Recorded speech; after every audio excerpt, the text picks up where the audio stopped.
देवर्षि नारद बहुत बड़े संत थे। वे जहाँ चाहे आ जा सकते थे।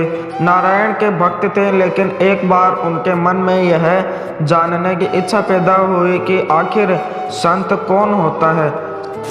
श्री कृष्ण जी के पास गए और अपनी जिज्ञासा बताई।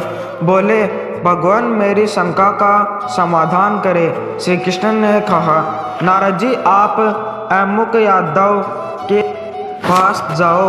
उसके पत्नी गर्भवती है, उसके घर बच्चा पैदा होने वाला है।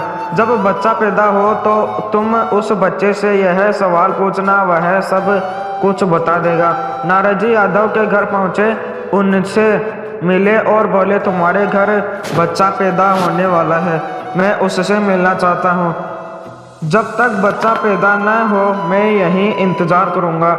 एक दिन बच्चे ने जन्म लिया। नारद जी खुश हो गए, बच्चे के पास गए और अपना प्रश्न रखा।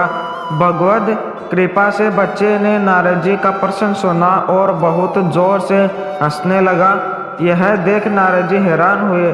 वह सोचने लगे, बच्चा कुछ ही घंटों का है और यह मेरा प्रश्न सुनकर खिलखिलाकर हंस रहा है। आश्चर्य, क्या कुछ गलत पूछा? क्या इसने मुझे पागल समझा? लेकिन यह तो बच्चा है, इन दुनियावी चीज़ों का इसे क्या पता। और फिर नारद जी ने देखा, बच्चे की रंगत बदल रही है, बच्चे की हंसी खत्म हो रही है, वह चुप होता जा रहा है। नारद ने फिर पूछा, मेरे प्रश्न का उत्तर तो अभी बाकी है, उत्तर तो देते जाओ। बच्चे ने कहा, अमुक ब्राह्मण के घर गाय बछड़ा जनने वाली है, तुम्हारी प्रश्न का उत्तर वह बछड़ा ही देगा। वह सब कुछ जानता है। और यह कहते ही बच्चे ने प्राण त्याग दिए। यह देखकर नारद जी हैरान हुए।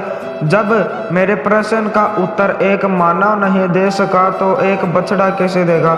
नारद जी निराश हुए, ब्राह्मण के घर गए, बछड़े ने जन्म लिया, उसने होश संभाली। नारद जी ने उससे अपना प्रश्न पूछा, संत कैसा होना चाहिए, संत कौन होता है। बछड़े ने ध्यान से नारद जी का प्रश्न सुना। मनुष्य की आवाज में बछड़ा हंस दिया, कहने लगा, नारद जी आपके प्रश्न का उत्तर मैं नहीं दे सकता। आपके प्रश्न का उत्तर इस नगरी के राजा के घर पैदा होने वाला बच्चा दे सकता है। और यह कहते कहते बछड़े ने भी प्राण त्याग दिए। नारद जी बहुत हैरान हुए।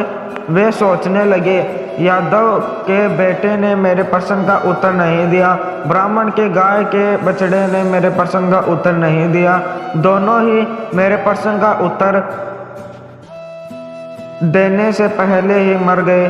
अब भला राजा का पुत्र क्या उत्तर देगा। कहीं वह भी मर गया तो मेरा प्रश्न अधूरा ही रह जाएगा, कभी उत्तर नहीं पा सकूंगा। फिर भी नारद जी राजा के घर गए। वाकई राजा के घर संतान पैदा होने वाली थी। नारद जी वहीं रुक गए। आखिर राजा के बेटे ने जन्म लिया। नारद जी शिशु के पास गए, अपना वही प्रश्न उसके सामने रखा, संत कैसा होना चाहिए, संत कौन होता है। प्रश्न राजा भी सुन रहा था, सोच रहा था, नारद जी के प्रश्न का उत्तर भला यह बच्चा कैसे दे सकता है। लेकिन उसने स्वयं देखा, नारद जी का प्रश्न सुनते ही बच्चा खिलखिलाकर हंस दिया और बच्चे के हंसने के साथ ही उसकी रंगत भी बदलने लगी, आवाज धीमी पड़ने लगी, हाथ पांव शिथिल होने लगे। यह देख नारद जी डर गए। राजा भी कांप उठा। कहा, मेरा बेटा मर तो नहीं रहा।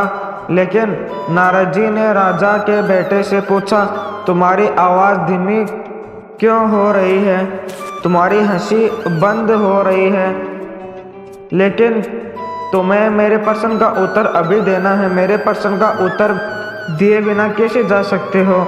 बच्चे ने कहा, नारद जी संत ऐसा ही होना चाहिए जैसे आप हैं, निर्मल और निश्चल, जिसके दर्शन मात्र से देह के छूटते ही मोक्ष मिल जाए, जिसे देखते ही पाप मिट जाए, दुनिया बदल जाए, नरक से स्वर्ग मिल जाए, जन्म जन्म के बंधन छूट जाए, दुनिया बदल जाए, नरक से स्वर्ग मिल जाए, बैकुंठ मिल जाए। आपके दर्शन मात्र से ही मैं मृत्यु लोक से स्वर्गलोक जा रहा हूँ। इससे पहले मैं एक यादव के घर जन्मा था, वहाँ मैंने आपके दर्शन किए, मैंने प्राण छोड़ दिए, फिर बछड़े के रूप में जन्म लिया, आपके दर्शन किए, वह योनि भी समाप्त हुई, फिर राजा के घर जन्मा हूँ।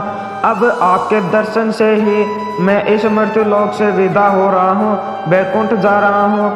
पिछले जन्म सभी मेरे थे, आपके दर्शन से सभी छूट गए, उनसे मुक्ति मिली, नए जन्म लिए, आपके दर्शन से अब मोक्ष मिल रहा है, जन्म मरण के चक्कर से मुक्त हो रहा हूँ। संत ऐसा ही होना चाहिए आप जैसा। वीडियो अच्छा लगा हो तो लाइक करें, सब्सक्राइब करें और अपने दोस्तों में शेयर करें।